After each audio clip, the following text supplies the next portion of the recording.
প্রধানমন্ত্রী নরেন্দ্র মোদীর 12 বছর পূর্তিতে সমাজের মহিলা মহলে উন্নয়নের প্রচার নিয়ে যাওয়ার লক্ষ্যে মহিলা মোর্চার সাংগঠনিক বৈঠক অনুষ্ঠিত হলো আজ।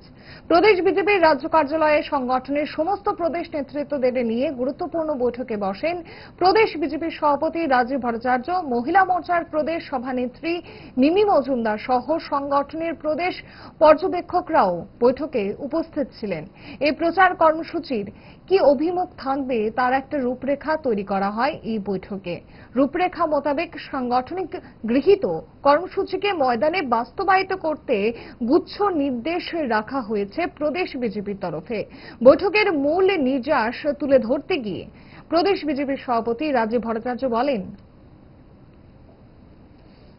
আজকে মহিলা মোর্চার অফিস বেয়ারার, জেলা সভাপতি এবং সাধারণ সম্পাদকদের নিয়ে একটা বৈঠক ডাকা হয়েছে।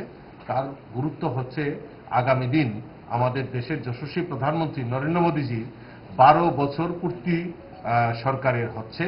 তো এই 12 বছরে মহিলাদের জন্য বিশেষ করে আমাদের মোদীজি এই জনকল্যাণমুখী কর্মসূচিগুলি বাস্তবায়ন করেছে, তা জনসমক্ষে তুলে ধরার জন্য এবং সাংগঠনিক ভিতকে আরো মজবুত করার জন্য আমরা আজকের এই বৈঠক এখানে ডাকা হয়েছে।